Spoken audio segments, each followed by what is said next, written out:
Hello and welcome back to Reaper Pro Tips with me, your host, Anne, and disembodied hands, mostly Quindy, with some John and Justin mixed in. Hi, everybody. Yeah, I think the power company is going to spare us today, but they said they would, but they're not to be trusted. So if the stream suddenly tanks in the middle, this is why. Blame PG&E.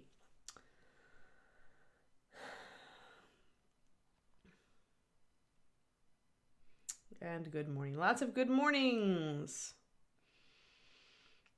Yeah, they sent David a notice that said they weren't going to cut off the power after all, but yeah, we don't trust them. We don't trust them. Hello, Takavi. Cavill. With the bare T on the front. That's hard to say. But hello. Alrighty. So we're doing Dragon Head today. For those who have not been up to date, we have been working on Dragon Wing. We're doing this cool kind of fake color shift, blue to green to teal. And I primed the head yesterday and got her set up. But when you close her jaws,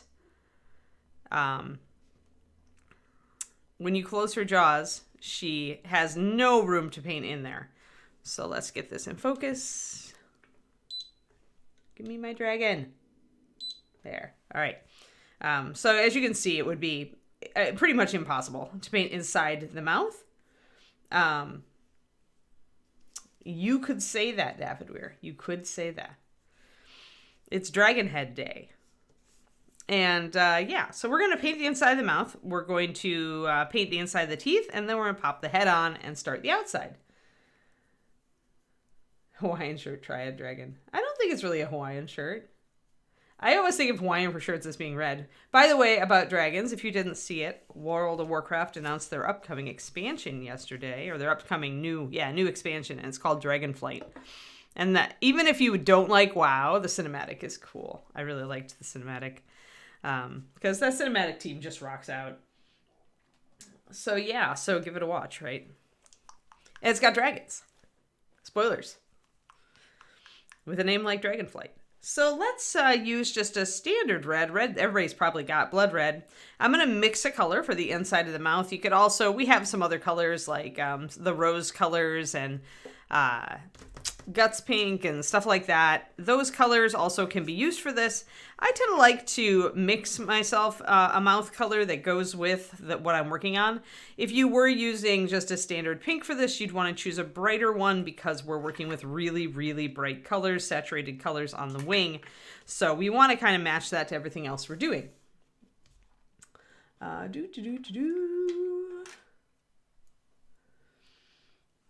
yeah, totally, Carnico. Power company is like set out to be inconvenient, though. I'm pretty sure. Just noticed I had a little pebble there on the inside of the mouth, a little bit of dust or something primer. So yeah, there's great detail sculpted inside of the mouth here, but you're not going to be able to see most of it. If you really extremely highlight it, maybe, but then you're like, there's no reason to really extremely highlight it because the mouth is so close to closed. So when I have light shining into the mouth, I can see the uvula back there. So when I tilt the head, then I do get that. So yeah, we can paint it. You can see like here when I tilt it into the light, you can see the tongue. You can see the inside of the teeth, especially toward the front. So we do want to highlight those. The top of the mouth, though, you could probably just paint dark and you'd be within your rights.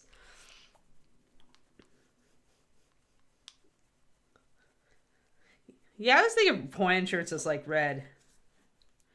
Red, green, blue, red, yellow, white. Maybe I've seen too many red Hawaiian shirts.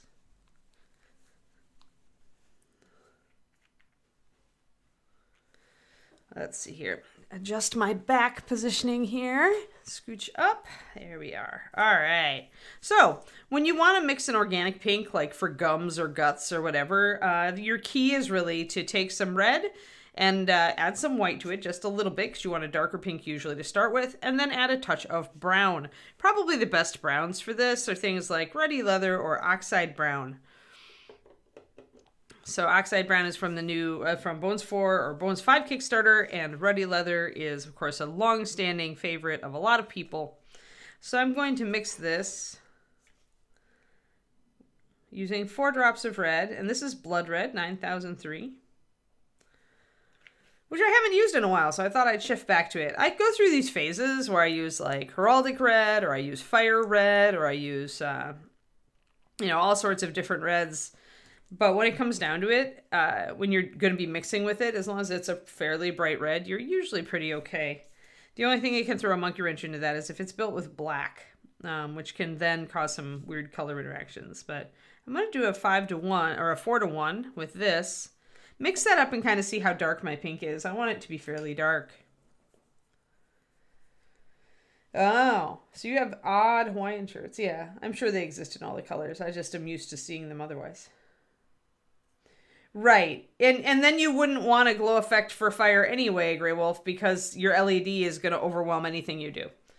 The best thing to do if you're going to install an LED is just to paint it really pale colors back there so that, you know, you can see the color of the LED. Okay, that's maybe a little bit dark. Although, you know, it's a start. It's a start because we're going to highlight it. So essentially what I've made is kind of a dark pink here.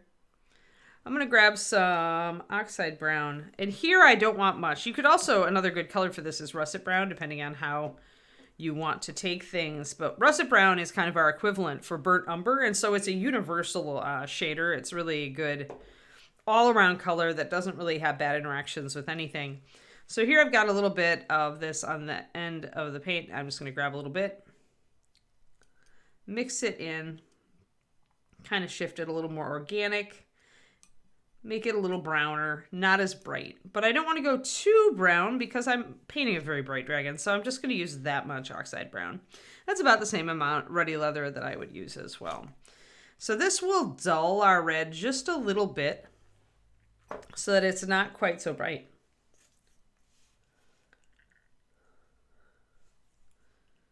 Yeah, red, brown, and purple, you can totally add purple to it. There is a bit of blue in Blood Red. But sure, you can go more purple with it. I mean, it's really whatever you want to do. Monster mouths can be a lot of different colors. But with a dragon, and you know what? If I had a red dragon on the table, I might go purple with it. Like a real dark brown purple and highlight it up that way. Or I'd go maybe blue-black, like a Chow Chow's tongue. Because contrast, right? If the rest of your dragon is red, you don't want the mouth to be red too. BCA Pink's a bit bright and violet, Pendrake, but you can certainly use it. I would mix it into a softer red, though, again, with a little bit of brown added. BCA Pink is built off very cold reds. It's built off magenta, among other things. Yes, lots of people have been bringing that up. Thanks, Evil Twin Mason. Yes, we did very, very well. We got second place out of all the paint lines, and only pretty much I heard because they were more familiar with Vallejo, and so you know, Reaper is an odd duck. It's a very different paint line than everything else that's out there. So actually, I'm going to move my big brushes off the table today, unless I decide to go back and grab them. I don't think we're going to need them. All right, so let's get a nice base coat brush. We've been using a synthetic for a lot of this, but I'm going to grab my Reaper Zero, my Reaper Kalinsky. The Reaper Zero is a bit bigger. I really did not reshape this poor thing after our last painting session, so it's really, really glaring at me right now. But so Reaper puts out a line of Kalinskys. They're a little bit less expensive. Manufactured in Ireland, as you can see from the barrel. All right, so there is some texture on the top of the mouth even. There's some good detail in this dragon. So we're going to start, actually I'm going to grab, yeah, I wish I had black and brown around here, but I don't. So I'm going to just go with walnut with a little bit of ruddy leather in it. I want to paint the top of the mouth dark. Hey there, Carly.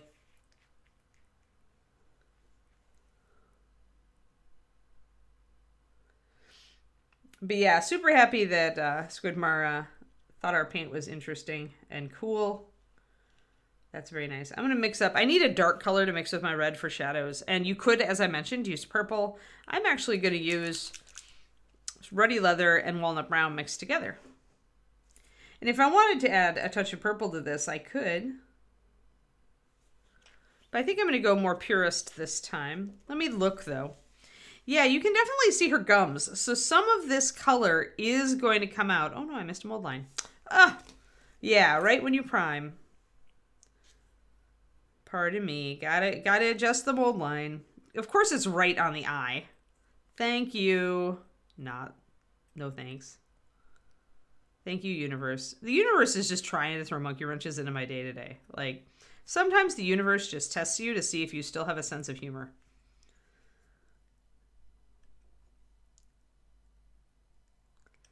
So let me just adjust this and take this little mold line off. It's a really fine one, so it's not a big deal, but it's annoying me.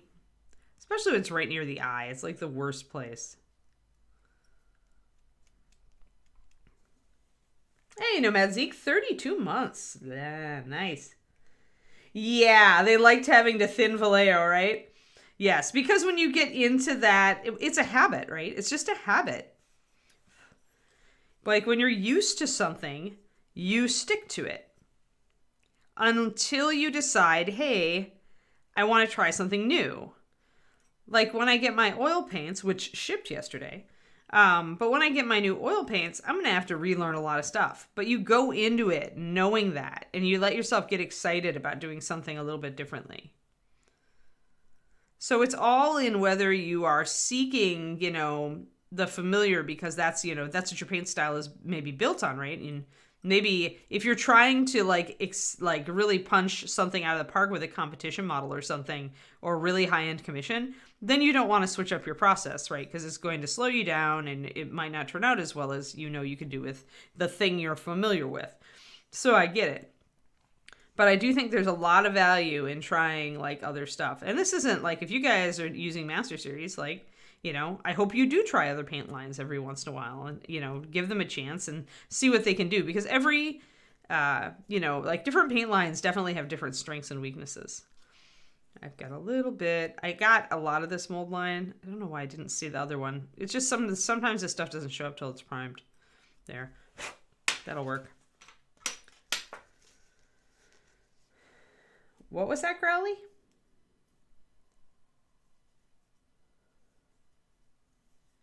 Yeah, I don't know, Grey Wolf. Like, the thing is, like, I may experiment and then show you guys what I learn. I may do that on Saturdays.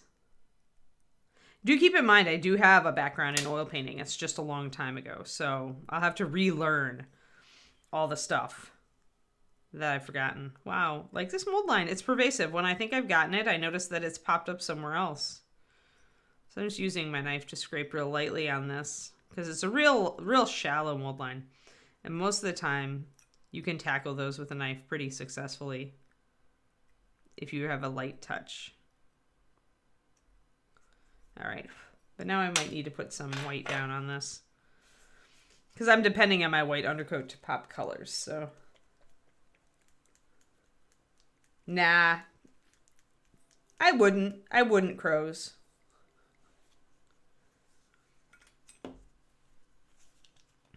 He's already given our paint a really like good chance and good a good review, and don't push it. Like like he went into it with an open mind, and we got a very good rating.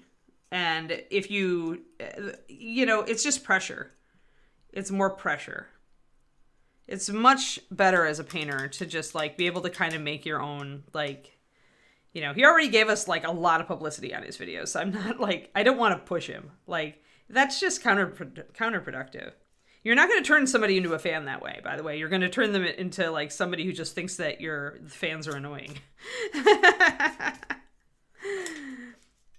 It's like it would be like me really enjoying like a particular product and then the fans of some other product like sending me a bunch of it and saying you need to like this better, and me going well now I just think that you're kind of annoying and I'm not going to try your product. Oh, did he? Oh no, Ed. Well, it's different when it's the CEO. All right, it is different when it's the CEO of the company. So that's cool. That's cool then. Or he may have meant that he sent them out before the trial. I don't know. Maybe. I'm not sure. Yeah, Secret Weapon, well, Secret Weapon, is it even still... And it depends on the line. Like Cranston, be aware that not all Secret Weapon paint is and paint. There's just one line that they did that is and paint.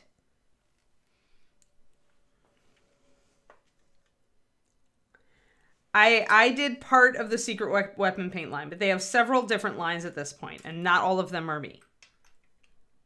The Mecha colors are not the line I designed. That line is not designed by Anne. That's why I'm like, don't perpetrate misinformation, because yeah, I only designed one set, and I don't know if they're doing that set anymore, since Secret Weapon kind of like, I don't know what the status is on Secret Weapon right now. So yeah, make it very clear. Reaper helped out Secret Weapon with their first ever paint iteration, but now Secret Weapon is doing a lot of other stuff. So just so you know, I did the line with the rust colors in it. The rust colors, the heat colors, the first line that Secret Weapon did. Oh, not counting their washes. Their washes are again done differently. Sorry, second line they did. So Secret Weapon's been in the paint biz for a while, and we only help them with one line. Yeah, I did the rust colors, not the Mecha colors. Mecha colors are entirely different. Yep. Yep, range of colors that he could get to was limited. I wonder if Ed sent him like 500. What? Our color range is limited? Let me disillusion you. All right, so we've got a couple colors here. We've got our red and our brown, and what I'm going to do is mix a little bit of this in. I want a darker red shadow, and I'm just mixing tiny bits in because I know that there's a lot of black in this brown, and that is going to shove it toward a gray. But that's okay if I'm painting the underside of a mouth.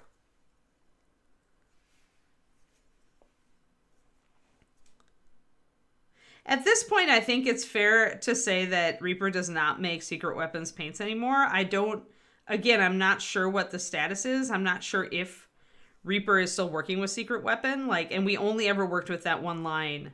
So yeah, just be wary of drawing that comparison at this point, guys. Especially if they're investing more in the Mecha line. That has nothing to do with Reaper. That's all Secret Weapon. Any kudos they earn belong to them.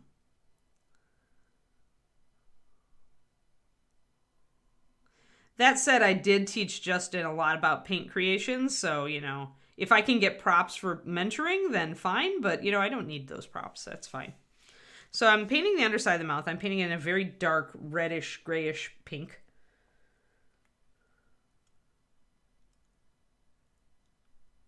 Only if you're a fairly famous streamer, Shadow Raven, which I think you haven't gone in that direction yet. So I'm going to go and paint the rest of the back of the mouth here. I'm going to kind of leave a border here straight up because that's where the light's going to be coming in, so I'm going to blend in the pink. I don't have to blend it in immediately. If I wanted to do a wet blend here, I could, but I can just let that edge dry if I want and blend over the top of it. This color is very good coverage, so it doesn't need to be... I don't need to worry too much. With more transparent paints, doing the wet blend out the gate is a good idea. Yes, popularity.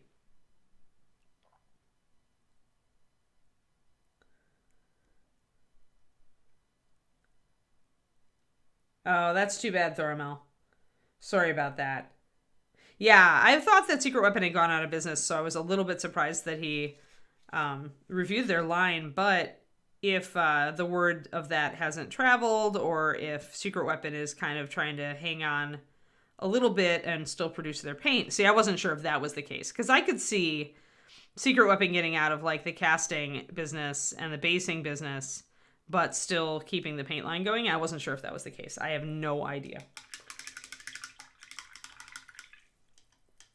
Yeah, Thoramel, for sure.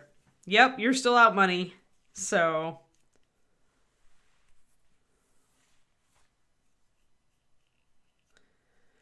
yeah, if you're looking for special effect paint, that is something Reaper doesn't do, and I don't feel that it's a hole we actually do need to fill racks. Ed may disagree with me, which means that at some point he may, decide to do a special effect or or particular paints. Like, but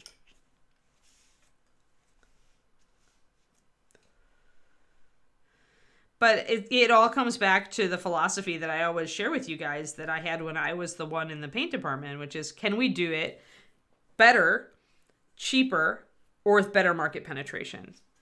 And if the answer to any of those is really no, or any two of those is really no, then it's probably not something Reaper should put resources into. Remember that the paint line the paint department is super busy, and the paint line is already like it's usually buried. Like, the paint department is usually at limits trying to keep up with demand on our paint. So when we choose to R&D a new product, that takes a lot of time, and it isn't always practical. So we have to pick and choose very carefully. At least when I was there, we had to pick and choose very carefully what products we developed, because that's going to suck time out of producing everything else. Monocolors, you mean...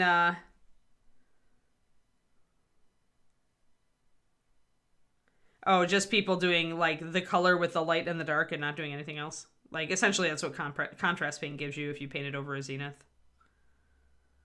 You can still do some cool stuff with it. It's just a lot of people use that as the start and end point, which is the point.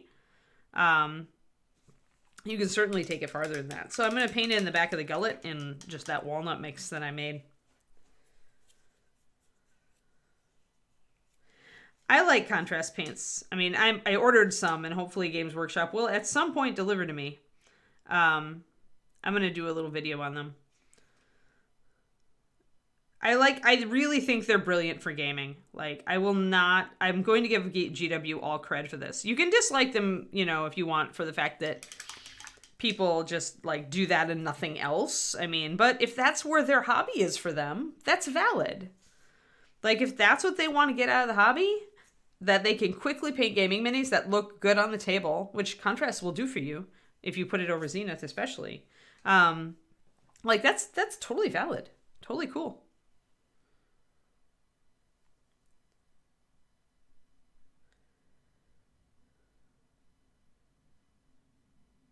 Yeah, I mean, it's a crutch, but it's not necessarily a bad crutch. If somebody doesn't ever want to, like, if that's the extent of the hobby, like, there are plenty of hobbyists out there. Ooh, look at how bright that is.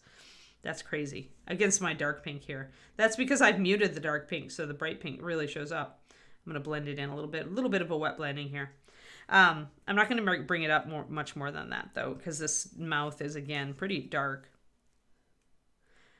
Like, there are a lot of people, and I would get them at Paint Club, and at first I wasn't sure how to, like, react to it, because you get people who come to Paint Club, but they don't really want your feedback, and they don't really want you to help them, and they don't want to learn any new techniques. They just want to hang out and paint.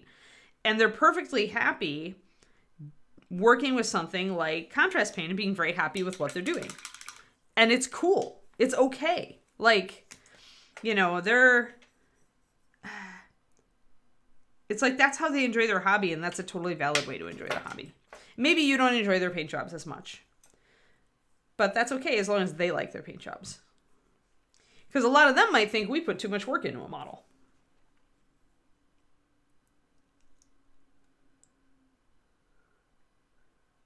It's capillary, yeah. I assume it's capillary action there that makes you say that, Polaris, because you have to really load up your brush to make it like work, and then it goes up into your ferrule, and it goes poof. There's no other reason that it should wreck your brush. So if you can, tell me how it wrecks your brushes, just to make sure I'm right on that. That would be what my gut into it would be, is it would wreck your brushes because.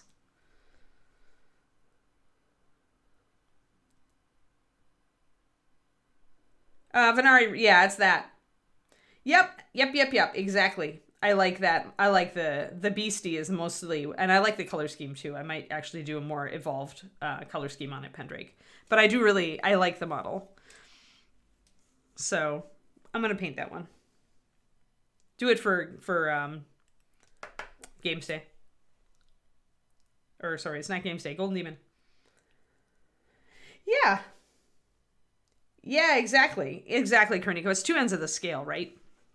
Is some people just want to paint and game. And some people want to just paint. construct in paint, and some people just like to build. You know, there's a whole modeling world, and we're all at different points in our modeling world, and sometimes we oh no, I totally blorfed, and I blorfed in a totally unexpected direction. I put a brush stroke of pink on my dragon wing. I'm gonna have to fix that one. Some people would freak out at this point, but you know, it's just not really that important. Whatever you do, you can fix, people. Whatever you do, you can fix. Yeah, the battle boards are fantastic, Kirst. The hair will start falling off? Yeah, it's probably the paint gets up in the ferrule then, and things become brittle.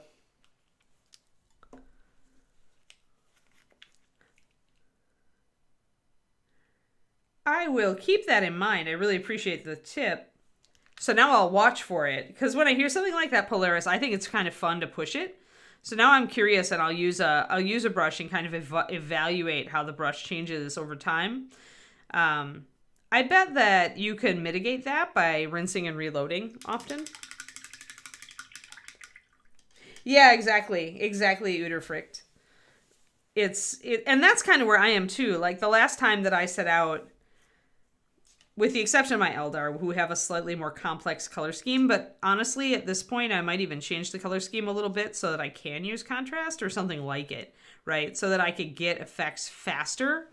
Because if I do start playing 40K again and I want to put some cool paint jobs on my Eldar, contrast paint is actually a really good starting point. Like, you can go back in after you contrast paint, and you can do a lot of adjustment and a lot of improvement if you want to.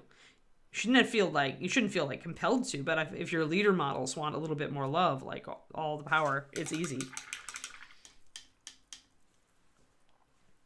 Yeah, I have Citadel's Sterling Mud. I really like that texture paint. I really like the fineness of it. I think it's really good for building up groundwork fine after you've got your big structures. And I use their snow. I really, really like their snow, actually. Really, really. Better than any other snow that I've tried. A mounted bee folk. Oh no.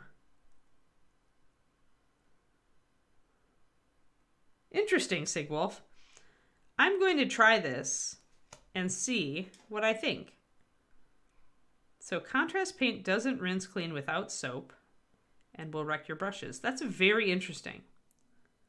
That says some things to me about contrast paint chemically. So yeah, now I'm looking forward. Like, maybe I should have bought a bunch of these things before. So there, I did a little bit of a gradient. You can see it. I wet blended it. So that if there's not going to be a lot of light back here, but at least I'm a completionist. Let's face it. This is like the Apple computer of dragons. But yeah, so I can see a little bit of pink color up there. So I think I'm okay. We're going to stop it there though. The Honeythorn Lancer. All right, now I have to go look. Hold on. We have to go look at the Kickstarter. It is once a stream. Well, I think they went low on the, I think they went low key on the crackle because they wanted it to stay in scale, Crows. And you might be able to get it crackling a little bit more if you put it on thicker. Like, usually crackle paint, if you put it on thicker, you'll get a more dramatic crackle. Hold on, Weeby. Oh no, I wonder if that was intentional. Poor Jason. Kickstarter, Reaper Bones. Let's take a look. All right, so we're chugging quite right along on our as far as our stuff. So let's take a look. All right, so right now we've unlocked the dragon that I'm painting right now, and we're working on the wolf pack. We've got about 15K to the wolf pack. Then we've got the giant troll, and then Hellborn heroes. That's good. Yeah, I've got a lot of stuff coming up. Wow, they are telling you. Yeah, they're showing us a lot. Yeah, and they did reveal the Egyptian expansion and the dungeon one. I love the Egyptian one. So wolf pack. I'm looking for the Weeby. Let's see here. Corset. Yeah, Corset has a lot in it right now. Oh, hey, what's this? We have a Unibunny and a Owlbear hatchling. That's pretty cool. I didn't even notice that got added in for Easter. Barbarian Heroes. Those are cool. Where's our latest... I'm sitting here looking for the... Come on, Reaper. Tell me the new stuff. Okay, they didn't put it on here. Do I have to actually... What page do I have to look at to see this? Yeah, I'm not seeing it. Update tab? All right. Yeah, I don't typically look at the updates because I get them in email, but I haven't done my oh, here we go. All right, read more. Okay. It is indeed a weebie. Look at that with a cute little lance and a little thistle. Looks like a thistle or flower on the shield. A big furry bumblebee. I see those on my walks all the time. Very cute. Very cute. Yep, so lots of Instagramming, Facebooking, and Twittering. Oh, the green is the digital is nice. I like it on the green. Neat. I will say that the bee folk are cuter than I thought bee folk have a right to be.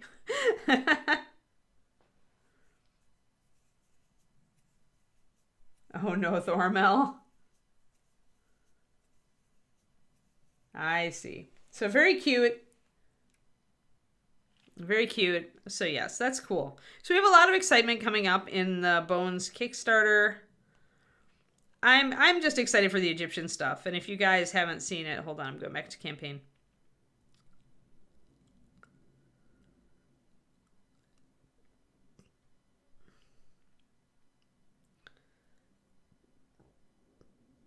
Looking at dungeon. There we go. So I've been waiting for this Anubis model forever. Forever. I saw this sucker back when I was still at Reaper. That's how long, like, this has been kind of, like, sitting around Reaper taunting me. So, and he's really cool. If you're into Anubis, like I am, he's really neat. So, and the Tuaret is really pretty, too. She's nice. It's nice to see some of the less usual Egyptian gods. And, of course, that's just the first part that we've unlocked. The scorpion is also really rocking. That's a really cool scorpion. So very, very, very cool. Very useful. Everybody likes to use scorpions. And then we've got a crocodile as well. Always good for nomming people. And then a sarcophagus and some cool basing bits.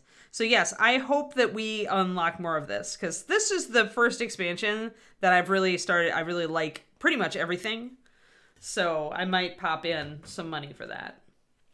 So just saying. Just saying.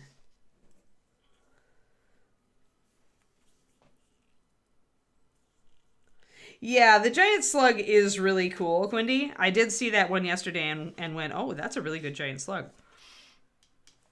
If I was running a game, I would be all about that giant slug. But I am not currently running a game. We do not, sadly, we do not have a D&D group right now. I know, sad trombone. Wow, how did I thin that way down? Well, I thinned my shadow way down, so now I have to deal with it. That's okay. I have this, like, compulsion to just add water to paint incessantly. So now it's more contrast paint than anything. That's all right, though. We can paint all around. We'll actually paint the whole mouth. And then we'll paint the upper mouth as well. I want to get the gums on the outside here.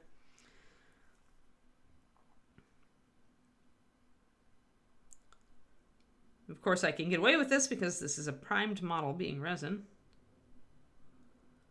Traditional resin, I should say.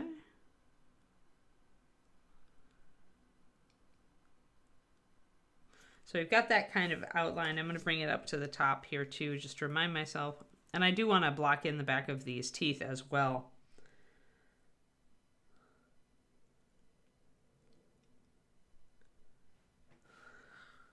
But yeah, there's some good stuff. Some good stuff on the Kickstarter coming out now. At first, I kind of felt like Bone 6 was kind of like same old Bones Kickstarter, but now some really interesting stuff is coming out, and I'm like, maybe my Reaper paycheck becomes a bit of a coupon for product after all. So the big striations here, these are usually fleshy as well. Fleshy. All right, getting that in there. Get all the teeths. Get all the teeths. Even though they're not going to be pink, I'm going to get them all anyway. I don't want any white left showing. That's the thing with white primer. Cover everything. It gives you the nice color. Like, it shows the colors much better, but you do need to cover everything or your white primer will attack. Just when you least want it, you will find a spot of white somewhere. Excellent. So mouths. We're doing mouths. All right, now I'm going to back this up a bit, and we're going to let that dry a little, and then I'm going to start more shading. I'm going to build up a new batch of shadow, I think. This is why I build up a lot of like my base color, because I like to be able to use it to create more highlights and shadows.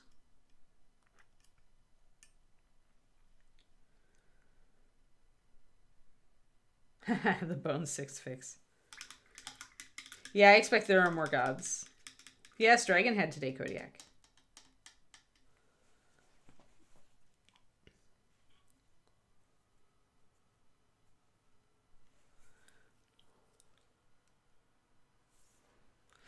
Alrighty. And I also want to mix up some white because I need to fix the stripe of pink on my dragon wing that apparently I was flailing around with my brush and accidentally put on the wing. But that's fine. With this sort of color stuff where it's white base coat, it's really easy to touch up stuff like this. I might be able to even just use the Phantom Glow, but maybe we'll do that at the end of the stream. So let's get our white going on. I've got some highlight color coming in here, my mid-tone to bring up. I need to let that set for a second. I do need to paint the teeth in with walnut. Kind of waiting for those to dry enough. So yeah, mixing up paint while I wait for the wash, the heavy wash I did to dry. This is essentially a consistency like contrast paint. If I would have added... if I hadn't just thinned this with water, if I would have added sealer, I would be getting a very contrast paint effect right now. That's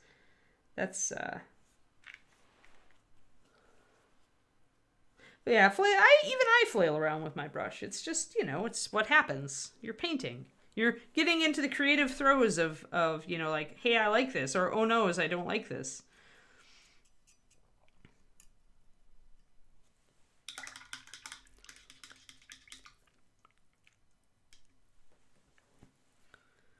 Alrighty.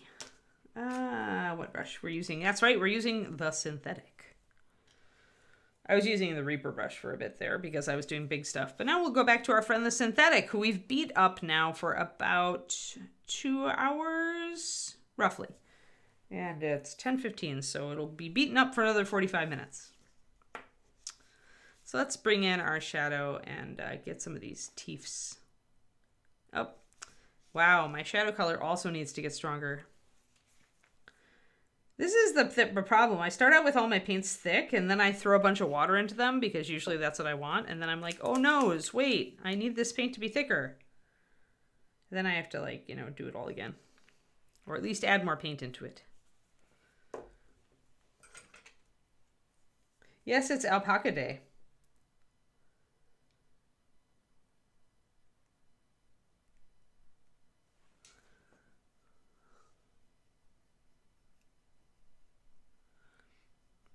It is the Alpaca Nation.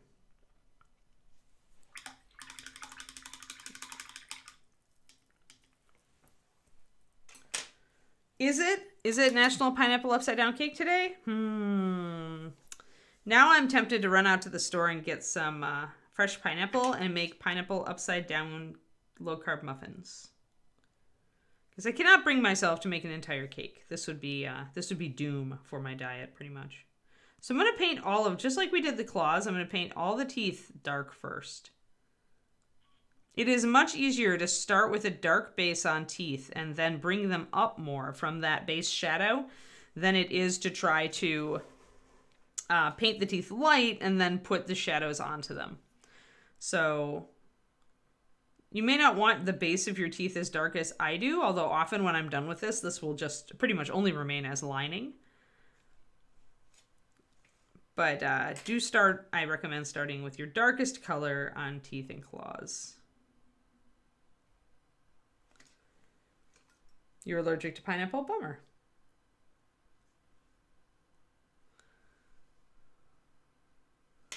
I do love pineapple upside down cake. And I have a pretty good low carb muffin recipe that I usually use for strawberry shortcakes. Or raspberry shortcakes, because David likes that better. And I could adapt that, I bet, really easily to do pineapple upside down muffins. It would be kind of fun. It'd be a different thing. Although, again, I don't know that I need the calories today. I've been doing so good on my diet.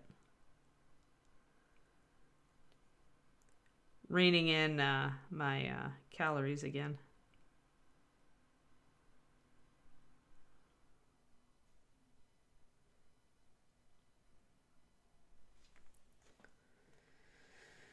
You used to like it? The pineapple upside down nomminess? It's like a special occasion treat for me, really. Like, all that stuff is kind of a special occasion treat.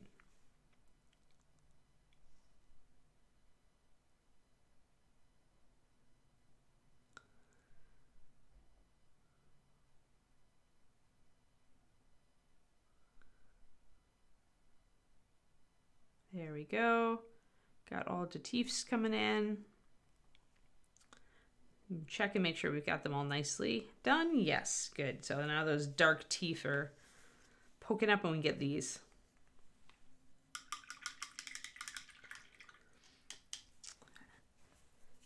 I think my favorite fruit these days, as far as fruit just to eat, is cantaloupe. Love cantaloupe. But I do also love pineapple. It's just a bit carbier, so I tend to only get it every once in a while. I do love pineapple flavor, though, and I love coconut. So when we're on vacation, non-alcoholic pina coladas are where it's at.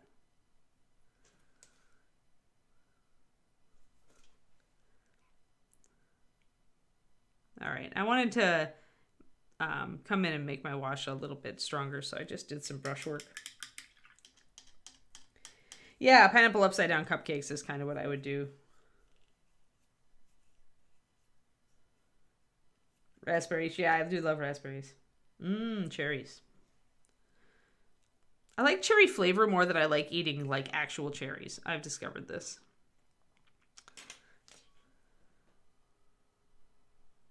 At least as far as the fruit, the fresh fruit. But I do love raspberries, and fresh strawberries are also awesome. I wasn't a big strawberry fan earlier in life, but I love to slice them up and put them in my oatmeal in the morning. When they're like, they're in season here in California now. So I'm super excited because they look great in the supermarket. I have a little bit of extra resin on that tooth.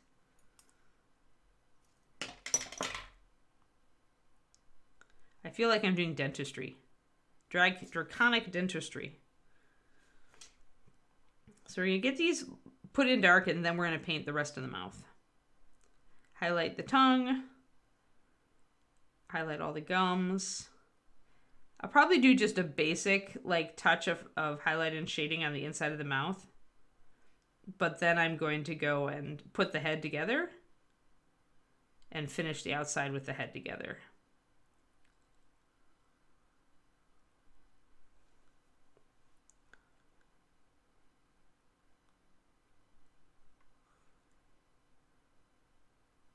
Alrighty.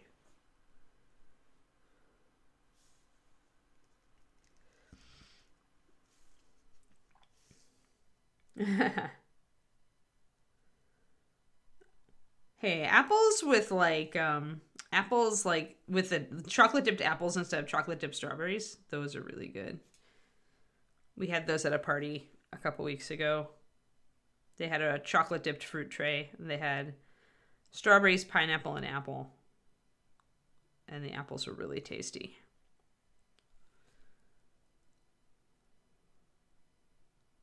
Okay, what's your favorite pie, everybody? Because apple pie is my absolute favorite pie. Except maybe coconut cream. Like, coconut cream fights for apple. Fights for apple's slot regularly. But what's your favorite pie flavor? I know this is a controversial topic, so be respectful. Ooh, there's a pecan. Well, lemon meringue, yeah. Cherry, raspberry. peach. Wow, look at all these different pies. Chocolate icebox pie. Wow, that sounds pretty decadent. Rhubarb. Oh, I love rhubarb. My grandma used to make a kick-ass rhubarb strawberry crumble that I absolutely love and always like tell myself I'll try to reconstruct. Ooh, banana cream. Yeah, a couple of votes for strawberry rhubarb. Yeah. Coconut cream, yeah. Wow, look at this. Actually, Lauren, and that's okay. If we're including quiche, I have to have that fighting for supremacy also because I love quiche.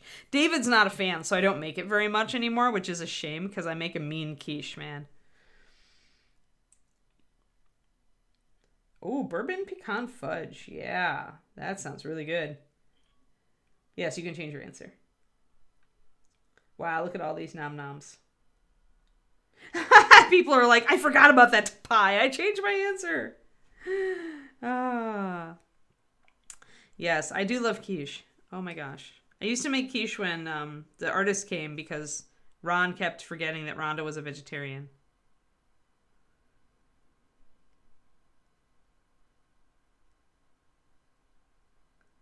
And so we'd order out for food and Rhonda wouldn't be able to eat it. So I started bringing quiches. But then I found out that sculptors were quichevores as well. So kind of backfired. But I do love quiche. David likes I made him a quiche once. He just doesn't like it. He doesn't think it's supper food is the problem. And I am perfectly willing to have quiche for dinner if it's a hearty quiche. And we have a good salad to go with it. It's not, at that point, it's like, kind of a brunch for supper kind of thing. I don't know. Pizza. Seagolf. Yeah, tartless. I did crustless quiches too when I first went keto. Now I just again, it's a special occasion thing. I can glutenate every once in a while. I just don't like to do it very often. So for special occasions, I'll grab a gluten-free crust. So I'm darkening down the bottom of the mouth a lot. I want it to be kind of a darker color than the tongue and the gums up there. So I'm trying to just get that blocked in. This is pretty quick work though. Mince. Interesting ramen. Yeah, I like savory meat pies. Yeah, I think quiche is good for any meal too. You can live without it. That's kind of David's attitude, Robin. I made him the man quiche that I do, and he did like the man quiche. He actually, he thought the man quiche was good, but it definitely wasn't one of his favorite things that I make. My problem is that I make too many good things, apparently. And so any new dish has to try very hard to get to the top of the list of David's favorite things that Anne makes. So I probably doomed myself on that one. So I'm going to do a wet blend here. I'm going to bring the dark color up into the tongue. Rinse out my brush. Okay, so I call it man quiche because the things that it has in it are like all my male friends, favorite foods. So essentially, it has bacon, pancetta, cheese, obviously, onions, and beer. So I started calling it man quiche because of the cheese, bacon, and beer ingredients. So you saute really fine diced onions until they're really golden brown and sweet and tasty. And you use you can pretty much use any cheese. If you want it to be more like kind of mainstream, you could go cheddar with it. It wouldn't hurt, it wouldn't be bad. I usually go pecorino, I think. Pecorino Romano. You can go Parmesan, which is traditional. Or you could go Manchego. And then essentially you deglaze, you also put the pancetta in and you saute that until it's nice and also golden brown. Then you deglaze the pan with beer. You mix that deglazing liquid into your eggs And you put a layer of onions and a layer of pancetta over the whole bottom of the quiche, pour in the rest of it, and yeah, and then you bake.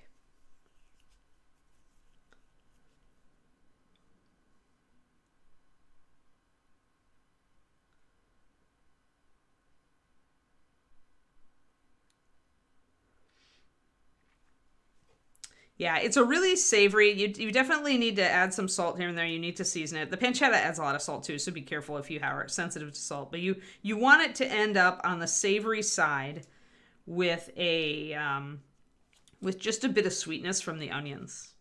That's your profile that you're aiming for with man quiche. And when it comes down to it, you don't get a lot of the beer flavor through. I mean, I tend to use just like. Usually it's just a standard ale, I would think, for it. You could use a lager. You won't get that much flavor through it, but it's the principle of the thing. It's man quiche. It must have beer. You can see my Wisconsin upbringing. So yeah, that's what I jokingly called it. But it is my favorite quiche. It's a very savory, rich quiche. The pancetta is really, really tasty in it. Get the cubed pancetta. Sorry, I should have said that. Or cube your own. But usually you can buy the pre-cubed, and it's just fine. Boar's Head makes it. And a bunch of other companies as well. So we've darkened down the interior of the mouth. We have some details. And that's pretty much all I really want for that. Except I'm going to do a little bit more on the tongue.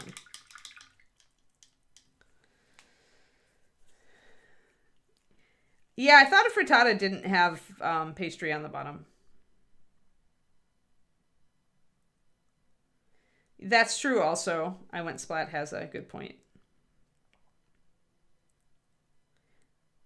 No crust on frittata. I think it depends on who's making the frittata there as far as crust or crustless. Like, it seems to me like there are people that just mix a lot of flour into the egg mixture for a frittata. And there are people who put like a partial crust on it. Yeah. I think crustless quiche isn't like super like it's a modern invention though. I mean, traditional quiche has a crust. People created crustless quiche because they saw that it was going to be great for low carb diets and also very tasty and gluten free.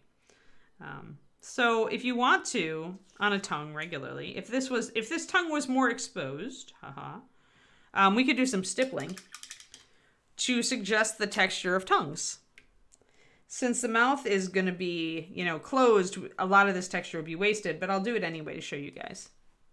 I'm not going to use my synthetic brush for stippling. That's just asking it to break faster.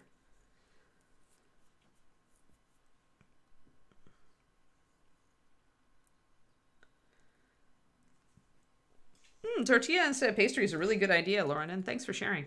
I hadn't thought of that. It would be a little bit lower carb.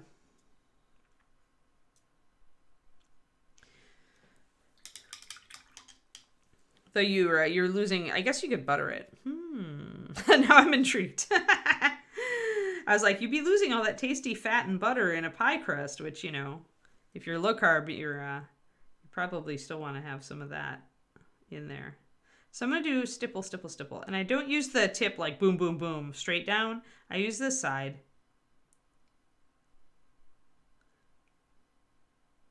And I just want a little bit of texture. Obviously, tongues are not like super, super pebbly, but they are, here, I've got too much white in frame. But they do have a texture to them because of all those little bumps on our tongues. So if you do a stipple, you can suggest some of that texture. This will be lost on this dragon, but if you are painting a dragon with a mouth that is more open, this is a nice detail touch to do. It is part of the face, so it lets you do a little bit more interesting stuff than just like painting a pink or red tongue. Yeah. 100 years of crustless quiche? Well, that's news to me. I only really found out about it when I started low carb, but that's because I am very much a traditionalist for quiche. I learned how to make it from Julia Child, and I have stuck to Julia's recipes since then because her recipes always kick butt. Yes, starting with the paint Kodiak. We're not actually making a raised texture on the tongue, what you're doing is suggesting with paint, you're creating the illusion of that texture. For really fine textures, just doing it with paint and creating a visual illusion is really the way to go. Technically, if you work with oil paint and miniature painting, if you wanted to create the actual texture, the oil paint would have the body to do that, or could have, depending on how much you thin it. So, but that, I wouldn't use that technique for this because tongues the texture is so fine. And especially to scale, it wouldn't really have as much. So, but I can bring in these little dots and get kind of the feel, kind of a nice, it's just like a nice little detail. When people get close to your dragon and look at the mouth and the teeth, they can see you put some work into it. So it depends. Hey there, Human Aqua. Yeah, and the dotting is called stippling. So another example of doing texture would be fur texture, for example, Kodiak. So here on my knoll, she's pretty cool. She's from White Werewolf Tavern. She's a 3D print. Some of the fur texture here, you can see it is kind of sculpted on. Some of it is. But the rest of the fur texture here is just me painting it on. So you can do a lot with just brush strokes to suggest that something has a furry or a bumpy texture. And you can also do it with cloth. So you can create cloth textures. Now, it works much better on larger models. Like this is a big bust. And there's more fur texture on the spots here. So this fur texture is sculpted on right down here at the bottom. But the fur texture here is not sculpted on. It's just painted on. And it just helps make things a little bit more interesting, right? It makes it look more real. So it's one of those more advanced techniques, but one that is very popular lately in miniature painting. I haven't looked. I'm familiar with Pepin, but I haven't, or Pepin, but I have not gone and watched. I grew up watching Julia, so when I decided I wanted to learn to cook better, I picked up her cookbook and I started just making some random stuff that I really like to eat.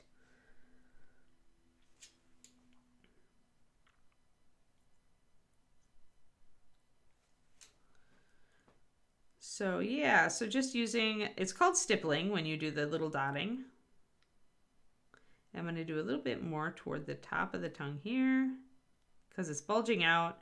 It's probably going to catch the light a little bit more. If you put too big of dots or it gets a little too heavy, you can always go back with your previous dot layer and reapply. I'm going to pick out the tip of the tongue also. So it's a way to do highlights without doing like blending. It's you can create highlights just with the texture as well.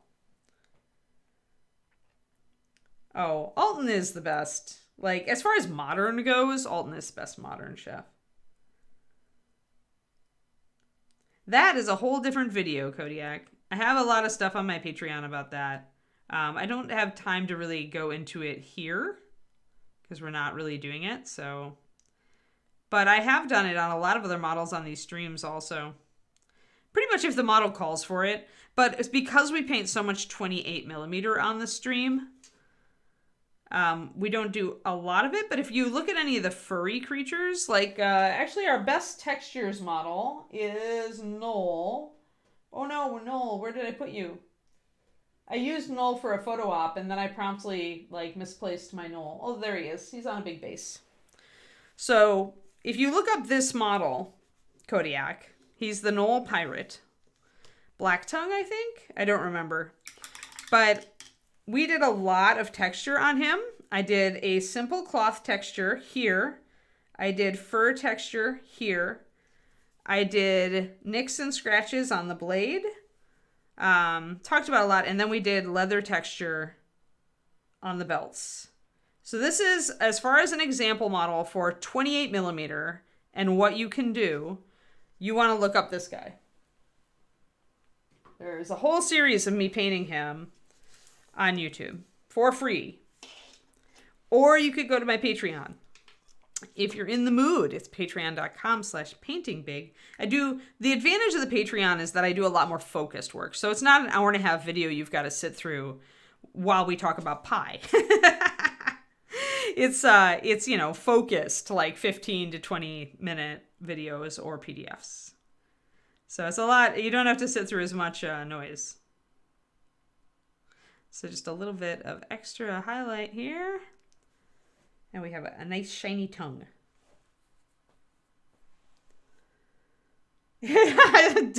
Derek with the funny. Nice to lavish some attention on the tongue because it's one of the last things an adventurer will see. You're funny.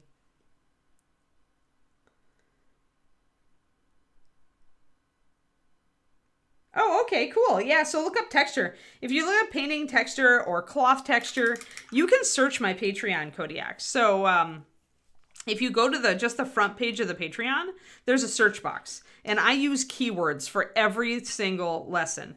So type in like painting texture or texture, and stuff should come up. And then I do have it broken down to specific texture.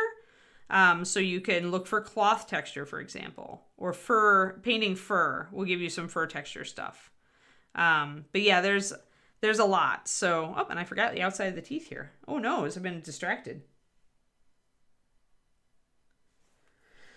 So yeah, totally. If you use the search function, because since the beginning of the Patreon, once I realized that keywords were the main searchable things on Patreon before they kind of, and even then they had kind of a crappy search function back when. It's much better now. But so I was keywording all my lessons from the very beginning. And that can make you finding what you need on my Patreon much easier, because with over 3 years of content, that's a lot to look through, especially if you're like at like the $5 or $10 tier. That's a lot of lessons. And if you're at the $15 tier, thank you. And also, it's all over. You're going to have to use the search function. There's too much content. And now, of course, I'm doing the preview for my YouTube videos as well, which means even more content to sort through. So yes, use the keywords. They will allow you to find everything you need. I'm very, very good about using them. There we go. Oh, I got a broken tooth. Yeah, see, this is what is nice about adding in brown to your pink. And even then, this one a bit bright, but I'm still using it to kind of pick up some brighter tones in the gums. But mixing these two, the dark one and the bright one, gives you a very organic color. Mix in a little bit more of the bright stuff, and you've got a very natural color. So that's why I like to mix in browns to my red and pink for gum colors, is I feel like it really does give you a very natural look. Hey, it looks like our power company didn't lie to us and we're not getting shut down by a power outage today, which is awesome. Today's a good day. I'm gonna get a lot of stuff done today. I'll have a new, speaking of my fundamentals of miniature painting videos for YouTube, I'm doing a Fundamentals of Mini Painting series for YouTube. If you are a newer painter or you just want to revisit the fundamentals and see what I have to say about them, it is on my YouTube channel. And my patrons get to see them first. They get previews. They get to see it before the masses. So I'm just putting a little bit of highlight right around the bottom of each tooth just to bring it out. Yeah, there it all is. Yes, please give me a follow on YouTube if you are wandering over there. I am trying to get to 1,000 follows. I also have a bunch of my old streams saved there, including one on painting transparent models, which if Rax is still in chat, it was the slime kitty that his son created, and he had it turned into a sculpt. So Slime Kitty was painted on stream, and that VOD is still up on the on my YouTube. And just to give you an idea, Slime Kitty started out looking like this, so it's quite a difference. I keep the slime kittens unpainted just for that reference.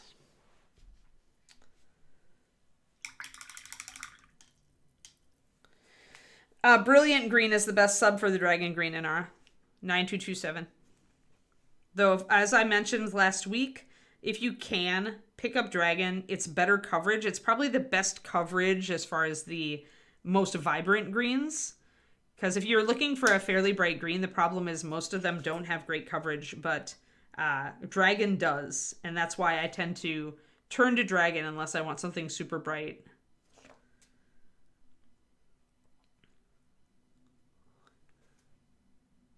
So I do highly recommend Dragon Green. But yeah, Brilliant Green is your fallback. So just a little bit of highlight around the bottom of each tooth.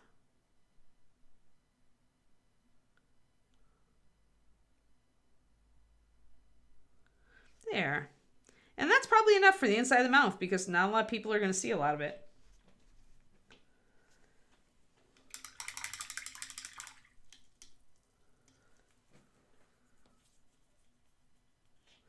Ah, yes, we all have a growing pile of shame. Even though I've reined myself in, Kodiak, so I made a rule this year that I need to paint 2 models to buy one, and I'm currently in debt. David pointed this out. David pointed this out after I ordered the GW model that I'm currently waiting for it to arrive. He's like, so you're in debt at least 4 models. You have to paint 4 models you can't buy anymore. He's keeping me accountable. So now I have to catch up, which is a real motivator to paint things. But I'm totally in debt on my painting goals. So this is a mix here that I'm putting on. I want a little bit of a more solid base coat at this point on the outside. And this is a mixture of my base color and a little bit of that walnut brown and ruddy leather mixed in. Just a little bit to make it a little darker so that when I highlight it, it shows up better. And this is a great color for like organic pink gums and stuff like that.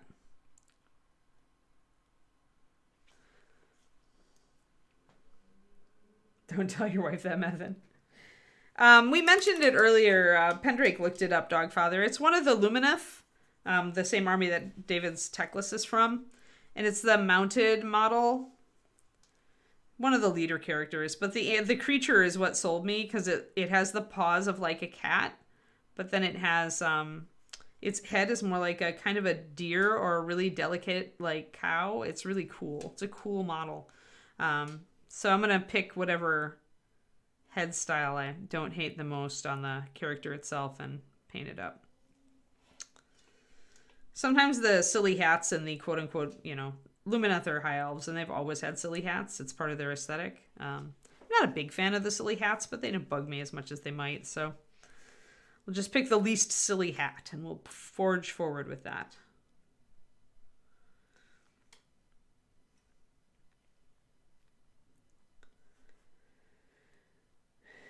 Okay, Babel, what exactly is it? The first thing to do when you're looking at your progress is to figure out what technique you're stuck on. And sometimes when you jump in with both feet on miniature painting, what I find is that people they ricochet around all over the place.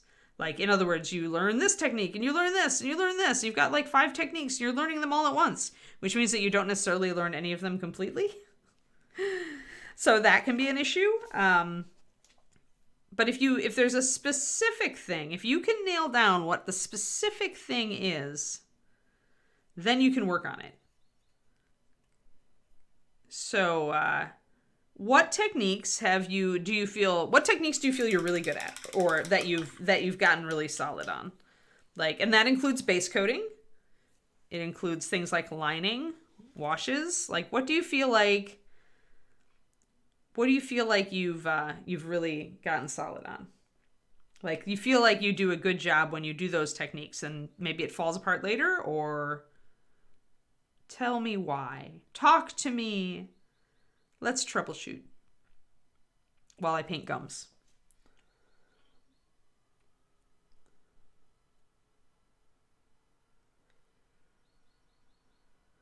Yeah, I just got overwhelmed. I've talked about this before, but I very easily get overwhelmed when I have too many models, both in progress or even just building up. So when I moved, I took advantage of that to really purge my collection and give a lot of models to friends. And that kind of set me back to a reasonable level where I have a few boxes of models. And most of those models are big, so it's actually not very many models per box. So I feel like now it's manageable. I feel like now, yes, I can get on top of this. And that's what I needed. Good sense of brush control. So, okay, but let's start at the bottom. So you base coat. Are you good at lining? If you do brush control, then you can line. One assumes you know washes. Do you wet blend? Do you layer? What's your highlighting choice of highlighting method of choice? Gonna bring in some light stippling again on these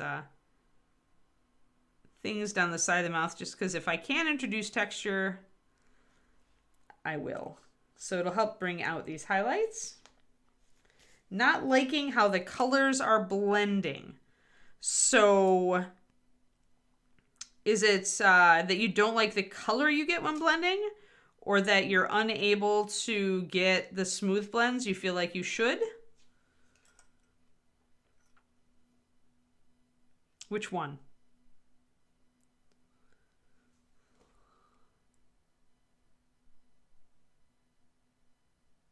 I'm going to sit here and stipple some patterns onto this dragon mouth membrane.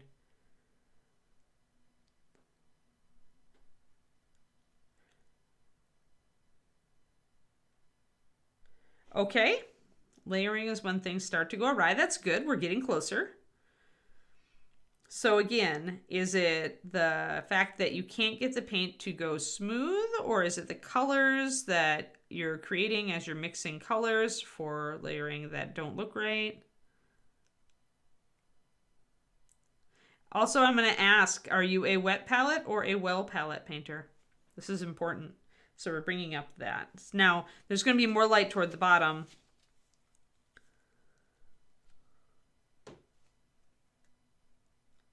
Oh, it's Teefs. They want to fight. No, don't fight, Teefs. Ah, there we go. There we are. So more light toward the bottom because the big jaw up here, the cheekbone, is going to overhang. So there's going to be a little bit of a shadow there. Try to work in pentads. It's not going smooth.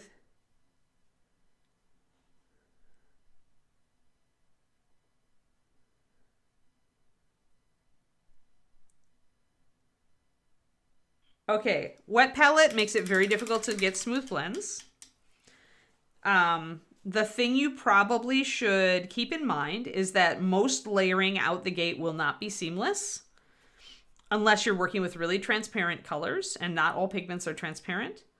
And so the companion technique that you will want to master along with your layering is glazing. So let's say I tried to blend this dragon membrane and I was like, oh no, it's horribly choppy. So I'm going to grab my base color and I'm going to throw a bunch of water into it till it's colored water. You can make a glaze that's heavier like this one, or you can go less. It's up to you. It depends on how transparent the pigments are. If I look at how this falls off the side of the well, which is why I recommend well, you can see how thin it is. If you're doing a wet palette, you're going to have to just mix it by feel. And then I paint that glaze over the top of what I have. I'm putting a filter over the top of the layering, so where the rough parts are, where it's trying to blend in, it will help it to look more blended. You definitely need to pull off any excess fluid. Like I had a little pool there. I rinsed out my brush and dried it and then pulled that extra paint off. But most really smooth blends are accomplished by a combination of layering and glazing, not just layering. If I'm really in a pro mood and I have my paint perfectly dialed in, which is, I'm going to tell you, hard to do on a wet palette, I can layer smoothly with just layering. But that's an exception, and more often I will have to do some spot wet blending or glazing in order to get the layering to blend. So really what it comes down to is layering is a technique that will get you a cool blended effect, but it won't be perfect and it may look choppy, especially if you're working with colors with white in them. And that's when glazing comes to your rescue, because you can glaze it, bring it back up, glaze it a little bit more, work it back and forth. The other thing you can do is to wet blend. So I want this to blend. It's not blending. I'm going to start with my dark color. So I'm going to grab the shadow color. I'm going to put that down up here. Yeah, pretty thick. Rinse out my brush quickly, grab the light color, and start working that together. Grab a little bit more white color. This is very much a spot wet blend because it's tiny. I'm doing a very small area and doing the spot wet blend lets me blend in that transition so that it looks more like a fade going up toward there. Now, of course, this is like gonna work against texture. Texture works against, and there I just glazed that little tiny bit to bring that color down. Yes, exactly. And that's going to be the case. Like if you're working with whites, you need to thin the white way, way down, Babel. If I thin my white, I tested this actually. Have you watched Thinning MSP Paints, the hour and a half long class I did for ReaperCon online? I have a class called Thinning MSP Paints. Quindy will, I'm sure, be able to find the link in a second. I did it for ReaperCon online. It is still online. It is free. And I kind of demo what happens when you add white. But the long story short, if you want white to blend like seamlessly, then yeah. And that talks about layering quite a bit.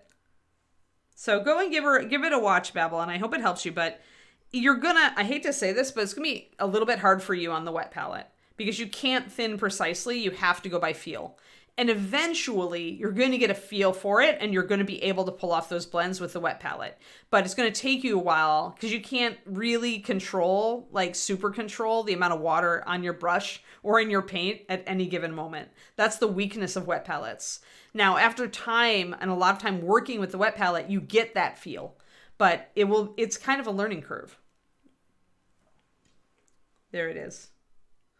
So in order to get my white to layer smoothly, like if I'm layering up pure white over a gray and I want it to be a smooth blend, I have to thin that white 2.5 to 1 water to paint. So it's like 5 drops of water and 2 drops of paint. And then and that's a lot of thinning. That's an extremely thin paint. Pretty much breaking if it wasn't being, used for layering.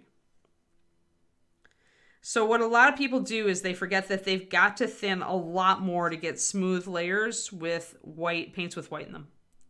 Because the white pigment is the highest coverage pigment. It will absolutely fight you when you are trying to get blends. And that's just the nature of the beast.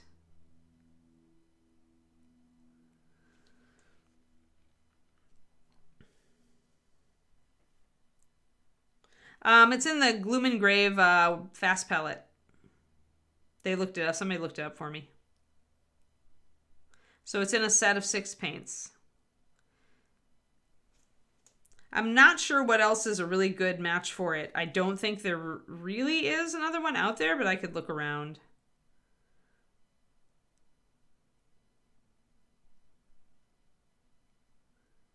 People with a lot of old MSP will probably still have Stained Ivory, and that was what its previous close match, not perfect match, but close match was.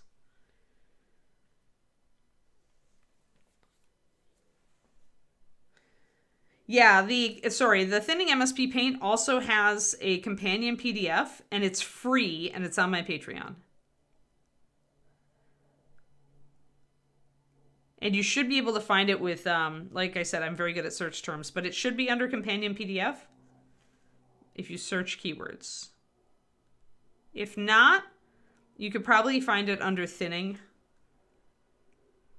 I would have to look at it. I haven't looked up the PDF to see. Or you can just look, it's under free public stuff, so. But it should be under one of those terms. Thinning MSP. Thank you, Grey Wolf. So now we've got a really nice it makes it, when you use the texture here, it makes it look like it's pulling more, I think. And I like that.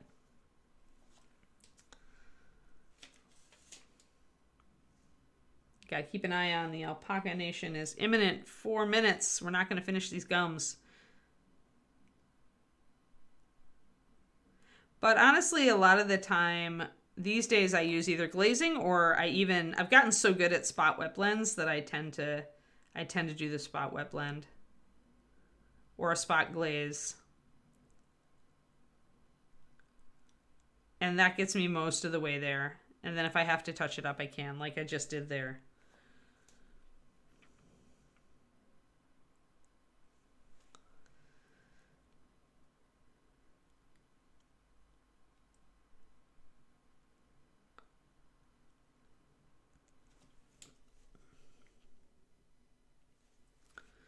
But yeah, so smooth layering is probably one of the most difficult techniques. And once you've got it nailed, it opens up all sorts of doors for you. Because once you can do smooth, you can do texture effortlessly. Because that's just like not thinning your paint as much and doing specialized brush strokes. But I do consider layering one of the core key techniques you need in your toolbox if you're going to get it, if you're interested in becoming a good painter. So we've got some of those gums coming up there.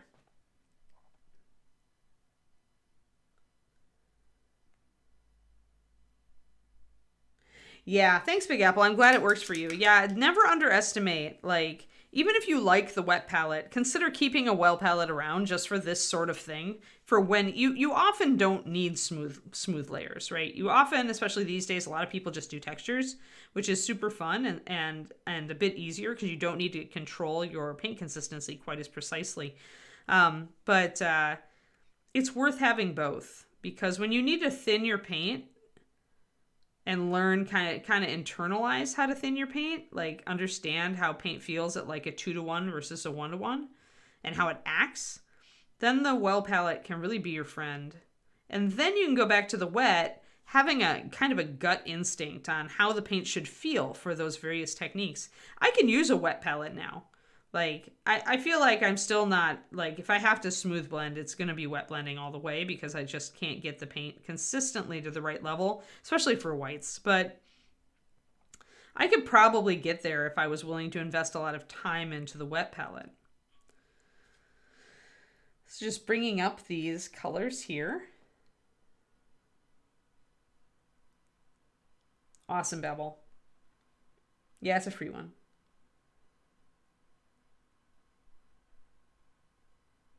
Yeah, you can also, Sir Neidhart, the thing that I do is I just take my water bottle and I put water droplets like in all the wells around the colors I want to save, and then I just saran wrap it. I just cling wrap. And that'll keep it good for like 2-3 days, depending. If your paint has already gotten thicker though, before you do that, drop an extra drop of water into each color and mix it up. But then it'll keep for 2 to 3 days. Wasting paint is such a, for me, it's just like, I don't think it's really a thing. Because there's like so many drops of paint inside each of these bottles. If you don't paint a lot, like if you don't paint every day like me, you're going to take years to go through on these bottles, unless it's a color you use every single time you sit down. So that's coming in. We'll see if this works when we start doing the blue, because this is a muted pink. So I may need to punch it up to a brighter pink, or I may need to mute down my blue a bit around that pink so that it works with these bright colors we're going to be doing on the head. Nice, Beam Aqua.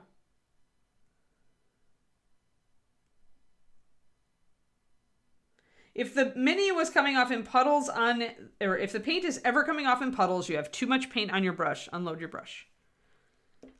And if you are working with really thin paint, you will need to unload your brush insanely a lot.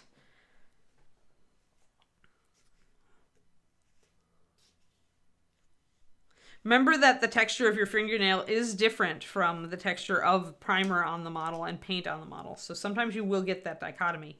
But if the instant you see a puddle, just wipe it off with water and unload your brush. Yeah. Yeah, I start fresh every session too, unless I've done a lot of mixes that are really difficult to reproduce or that would take me a ton of time, then I'll save my paint. Like especially if I'm working on something in the other room for myself, if I'm working on maybe a competition model or something, and I've done some complicated mixes. So what we did today, we got some stuff. We did the inside of our dragon's mouth. We still need to hit the teeth before we glue on the head. And then we can continue with the gums and the outside of the teeth. And then we can start bringing on the rest of the colors around here. But I'm pretty happy. I'm very happy with the color we got. I'm happy with the tongue, actually. If the model is pointed toward the light, you can see the tongue, so that's pretty cool. Yeah, that's working out pretty well. So thanks for tuning in, everybody. And let's see, it's the Wednesday. We're halfway through the week. So we're going to work on the head for probably the rest of the week. We'll have to work on the scales and finishing out the mouth. We'll do a set episode on eyes and on the horns as well. We're getting close to the end of the Kickstarter, too. So keep an eye on it for cool new reveals. And I hope you all have a great day. And hopefully Luca has a wonderful stream. Bye-bye.